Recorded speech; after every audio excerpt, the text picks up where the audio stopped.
Hi friends, welcome to my YouTube channel. First time ನಮ್ಮ ವೀಡಿಯೋನ ನೋಡ್ತಿದ್ರೆ ಪ್ಲೀಸ್ ಸಬ್ಸ್ಕ್ರೈಬ್ ಮಾಡಿ, ಹಾಗೆ ಬೆಲ್ ಐಕನ್ನ ಕ್ಲಿಕ್ ಮಾಡಿ.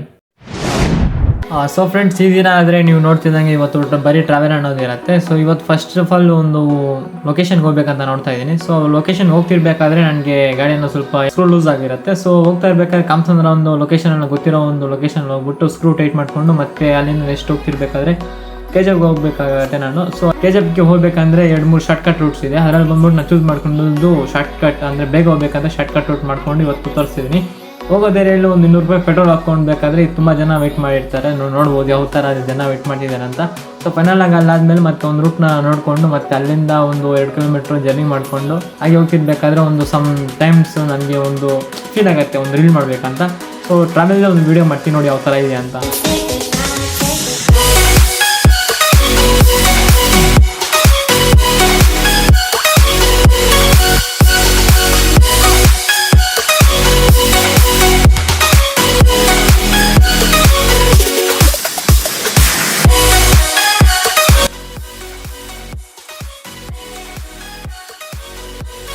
ಸೊ ಅದಾದಮೇಲೆ ಫೈನಲ್ ಆಗಿ ಮತ್ತೆ ಹೋಗ್ತಿರ್ಬೇಕಾದ್ರೆ ಒಂದು ಲೊಕೇಶನ್ನಲ್ಲಿ ಬಸ್ ಅನ್ನೋದು ಟ್ರಬಲ್ ಕೊಟ್ಟಿರುತ್ತೆ, ಅಂದರೆ ಇಂಜಿನ್ ಏನೋ ಫೇಲ್ ಆಗಿದೆ ಅಂತ. ಬಟ್ ನಾನು ನೋಡ್ತಿದ್ದೆ ಅಲ್ಲಿ ಯಾರಾದರೂ ಕೂತಿದ್ದಾರಾ ಇಲ್ಲ ಅಂತ. ಬಟ್ ಆ ಬಸ್ಸಲ್ಲಿ ಯಾರೂ ಇದ್ದಿಲ್ಲ. ಮತ್ತು ಅಲ್ಲಿ ನೋಡ್ತಿರ್ಬೇಕಾದ್ರೆ ನಮಗೆ ಗೊತ್ತಿರೋ ಅಂಕಲ್ಲೇ ಅಲ್ಲಿಗೆ ಇದ್ದಾರೆ. ನನಗೊಂದು ಆಶ್ಚರ್ಯ ಆಯಿತು. ಮತ್ತು ಅಂಕಲ್ನ ಕೇಳಿದ್ದಕ್ಕೆ ಈ ಥರ ಟ್ರಬಲ್ ಆಯ್ತು ಅಂತ ಹೇಳಿದ್ರು. ಮತ್ತು ಅವ್ರು ನೋಡಿಕೊಂಡು ಮತ್ತೆ ಹೋಗ್ತಿರ್ಬೇಕಾದ್ರೆ ಮತ್ತೆ ಒಂದು ಲೊಕೇಶನ್ಗೆ ಹೋದೆ, ಮಾರಿಕುಪ್ಪಂಗೆ. ಈ ಲೊಕೇಶನ್ ಪಕ್ಕದಲ್ಲಿ ರೈಲ್ವೆ ಸ್ಟೇಷನ್ ಇದೆ. ಹಾಗೆ ನೋಡ್ಕೊಂಡು ಬರ್ತಿರ್ಬೇಕಾದ್ರೆ ಮೈನಿಂಗ್ಸ್ ಏರಿಯಾ ಈ ಕಡೆ ತುಂಬಾನೇ ಇದೆ ಅಂತ ಹೇಳ್ಬೋದು. ಯಾಕಂದರೆ ಅಷ್ಟು ಮೈನಿಂಗ್ಸ್ ಏರಿಯಾ ಇದೆ. ಅಂದರೆ ಅದನ್ನು ಯಾವ ಥರ ಮೈನಿಂಗ್ ಮಾಡಿದ್ರೆ ನಾನು ಕೂಡ ತೋರಿಸ್ತೀನಿ. ಅದಾದಮೇಲೆ ನೆಕ್ಸ್ಟ್ ಹೋಗ್ತಿರ್ಬೇಕಾದ್ರೆ ನಮ್ಗೆ ಏನು ಕಾಣಿಸುತ್ತೆ ಅಂದರೆ ಒಂದು ನಿಧಿನ ಎತ್ಕೊಡೋದಕ್ಕೆ ಏನೇನು ಸಾಹಸ ಮಾಡ್ತಿದ್ರು ಭೂಮಿ ಒಳಗೆ ಅನ್ನೋದು ಕೂಡ ಇಲ್ಲಿ ನೋಡ್ಬೋದು ನೀವು.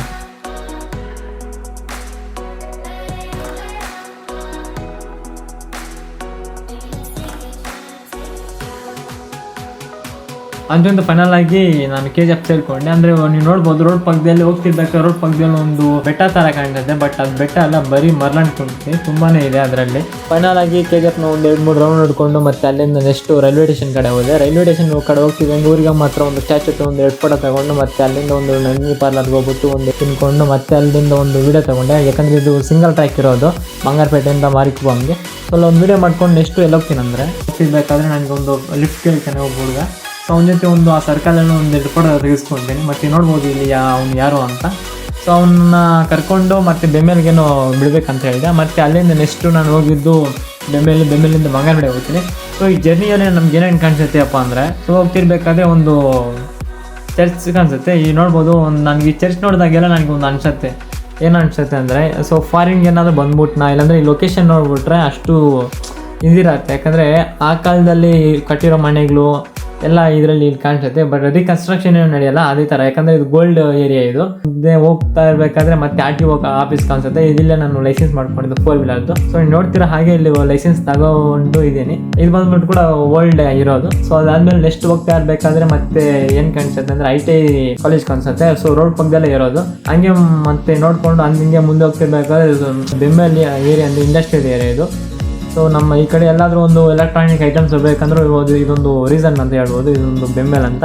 ಸೊ ಅದಾದಮೇಲೆ ಬರ್ತಿರ್ಬೇಕಾದ್ರೆ ನಿಮಗೆ ಗೊತ್ತು ಕೆಲವೊಂದು ಪ್ಲೇಸಸ್ ಕೂಡ ನಾನು ಇಲ್ಲಿ ತೋರಿಸ್ತೀನಿ ಯಾವುದು ಇದು ಅಂತ. ಸೊ ಇಂಡಸ್ಟ್ರಿಯಲ್ ಏರಿಯಾ ಕಾಣಿಸ್ಬೋದು, ಕಾಲೇಜ್ ಕಾಣಿಸ್ಬೋದು, ಮತ್ತು ಒಂದು ಫೀಲ್ಡ್ ಬೆಂಬಲ್ ಫೀಲ್ಡ್ ಅಂತ ಕಾಣಿಸ್ಬೋದು. ಆ ಥರ ತುಂಬಾ ಇದೆ. ಸೊ ಇಲ್ಲಿ ತೋರಿಸ್ತೀನಿ ಏನು ಅಂತ. ಸೊ ಅದಾದಮೇಲೆ ನೆಕ್ಸ್ಟ್ ಅವನ್ನ ಬಿಟ್ಬಿಟ್ಟು ಬೆಂಬಲ್ ಕೊನೆಗೂ ಬಂತು. ಸೊ ಅವನ್ನ ಬಿಟ್ಬಿಟ್ಟು ಮತ್ತೆ ಎಲ್ಲಿ ಹೋಗ್ತೀನಿ ಅಂದರೆ ಹೋಗ್ತಿರ್ಬೇಕಾದ್ರೆ ನನಗೆ ಒಂದು ಬೆಂಬಲ್ದು ಆರ್ಚು ಕ್ಲೋಸ್ ಆಗುತ್ತೆ ಮತ್ತು ಬಂಗಾರಪೇಟೆ ಎಂಟ್ರೆನ್ಸ್ ಆಗುತ್ತೆ. ಹೋಗ್ತಿರ್ಬೇಕಾದ್ರೆ ಫುಟ್ಬಾತಲ್ಲಿ ಶೂಸ್ ಎಲ್ಲ ಹಾಕಿದ್ರು. ಬಟ್ ಎಷ್ಟು ಪ್ರೈಸ್ ಅಂತ ನೋಡ್ತಿದ್ರೆ 300-400 ಏನು ಹೇಳ್ತಿದ್ದೆ. ಬಟ್ ನಾನು ಅದರಲ್ಲಿ ಚೂಸ್ ಮಾಡಿದ್ದು ವೈಟು, ಇದ್ದಿದ್ದು ಒಂದೇ ಪೀಸು. ಸೊ ಅದನ್ನು ತಗೊಂಡು ಹೋಗ್ತಿರ್ಬೇಕಾದ್ರೆ ಒಂದು ಲೊಕೇಶನಲ್ಲಿ ನನಗೇನು ಫುಲ್ ಟೈರ್ಡ್ ಆಗಿರುತ್ತೆ. ಬಟ್ ಅದನ್ನು ನೋಡಿಕೊಂಡು ಮತ್ತೆ ಮುಂದೆ ಪಾಸ್ ಆಗಿ ಮತ್ತೆ ಕೊನೆಗೂ ಬಂಗಾರಪೇಟೆ ಸೇರಿಕೊಂಡೆ. ಇಲ್ಲಿ ಕಟಿಂಗ್ ಶಾಪ್ ಹೆಂಗೋ ಬಂದು ಕಟಿಂಗ್ ಮಾಡ್ಕೊಂಡು ಹೋಗೋಣ ಅಂತ ಬಂದಿದ್ದೀನಿ. ಫುಲ್ ಮೇಕಪ್ ಆಗ್ತಿದ್ದಾರೆ, ನೋಡ್ಕೊಬೋದು ಇಲ್ಲಿ ಯಾವ ಥರ ಅಂತ. ಸೊ ಮೇಕಪ್ ಆದಮೇಲೆ ಮತ್ತೆ ಅವರೆಲ್ಲ ಹೋಗ್ತಿದ್ರು. ನಾನು ಏನು ಮಾಡೋದು ಅಂತ ನಾನು ಹೋಗ್ತಿರ್ಬೇಕಾದ್ರೆ ನಾವು ಸ್ವಲ್ಪ ಹೊತ್ತು ಮಾತಾಡಿಕೊಂಡು ಮತ್ತೆ ಕೊನೆಗೂ ರೀಚ್ ಆದ್ವಿ. ಸೊ ಇಲ್ಲಿ ಕ್ರಿಶ್ಚಿಯನ್ಸ್ ಅವ್ರದ್ದು ಮದುವೆ ಆಗ್ತಿರೋದು. ಮತ್ತು ಕೊನೆಗೂ ಇಲ್ಲಿಗೆ ಬಂದೆ. ಇಲ್ಲಿಗೆ ಬಂದಿದ ಮೇಲೆ ನನಗೆ ಗೊತ್ತಾಗಿದ್ದು ಏನಂದರೆ ಇಲ್ಲಿ ಮದುವೆ ಆಗ್ತಿದೆ ಅಂತ.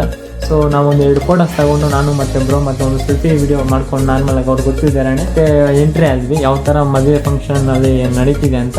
ಸೊ ಅದೊಂದು ವೀಡಿಯೋ ಮಾಡ್ಕೊಂಡು ಮತ್ತೆ ಎಲ್ಲ ನಾವು ಒಂದು ಗಿಫ್ಟ್ ಏನೋ ಸಮಥಿಂಗ್ ಕೊಟ್ಟಿದ್ವಿ. ಬಟ್ ಅದು ವೀಡಿಯೋ ಮಾಡ್ಕೊಂಡಿಲ್ಲ ಯಾಕೆಂದರೆ ಅಷ್ಟು ಚಿಕ್ಕ ಗಿಫ್ಟು. ಮತ್ತು ನೆಕ್ಸ್ಟು ಊಟ ಅಂತ ಬಿರಿಯಾನಿ ಹಾಕ್ತಿದ್ರು. ಬಟ್ ಕಬಾಬ್ ಏನೋ ಮಿಸ್ ಆಯ್ತು ನಮಗೆ. ಪರವಾಗಿಲ್ಲ ಅಂದ್ಬಿಟ್ಟು ಮತ್ತೆ ಬಿರಿಯಾನಿ ನೋಡ್ತಿದ್ದೆ. ಇಲ್ಲಿ ಫುಲ್ ನೋಡಿದ್ರೆ ಫುಲ್ ಜನ ಅಂತ ಅಲ್ಲಿ ಕೂತ್ಕೊಂಡು ತಿನ್ಕೊಂಡು ನೋಡ್ಬೋದು ನಮ್ಮ ಬ್ರದರ್ ಕೂಡ ಹೆಂಗೆ ತಿಂತಾ ಇದ್ದಾರೆ ಅಂತ. ಸೊ ಅದಾದಮೇಲೆ ಮತ್ತೆ ನಾವೇನು ಮಾಡ್ತೀವಿ ಅಂದರೆ ನೆಕ್ಸ್ಟು ಕಟಿಂಗ್ ಶಾಪ್ಗೆ ಹೋಗ್ಬಿಟ್ಟು ಕಟಿಂಗ್ ಮಾಡಿಕೊಂಡು ಯಾವ ಥರ ಹೇರ್ ಸ್ಟೈಲ್ ಅಂತ ನೋಡ್ಕೋಬೋದು, ಯಾವ ಥರ ಕಟಿಂಗ್ ಮಾಡ್ತಿದ್ದಾರೆ ಅಂತ. ಯಾಕಂದರೆ ಇವ್ರ ಹತ್ರ 1 ಇಯರಿಂದ ಮಾಡ್ತಾಯಿದ್ದೀನಿ. ಇಲ್ಲಿ ಬಂದರೆ ನಾರ್ಮಲಾಗಿ ಇವ್ರ ಹತ್ರ ಕಟಿಂಗ್ ಮಾಡ್ಕೊಂಡು ಹೋಗ್ತೀನಿ ಹೊರತು ಬ್ಯಾಕ್ ಹೋಗಲ್ಲ. ಸೊ ಮತ್ತು ಅಲ್ಲಿಂದ ನೆಕ್ಸ್ಟು ಬರಬೇಕಾದ್ರೆ ಮನೆ ಕಡೆ ಬಂದೆ. ಸೊ ರೋಡಲ್ಲಿ ಜರ್ನಿ ಮಾಡ್ಕೊಂಡು ಮನೆ ಕಡೆ ಬಂದೆ. ಸೊ ಸ್ನಾನ ಮಾಡಿದಾದ್ಮೇಲೆ ಈ ಥರ ಇತ್ತು ಔಟ್ಫಿಟ್ಟು. ಸೊ ಇದು ಬಂದ್ಬಿಟ್ಟು ನಾನು ಅಲ್ಲಾಗಿದೆ. ಹೇಗಿದೆ ಬೇಗ ಸ್ವಲ್ಪ ಕಾಮೆಂಟ್ ಮಾಡಿ. ಇಷ್ಟೆಲ್ಲ ಕಷ್ಟಪಟ್ಟಿದ್ದೀನಿ ವೀಡಿಯೋ ಮಾಡೋದಕ್ಕೆ.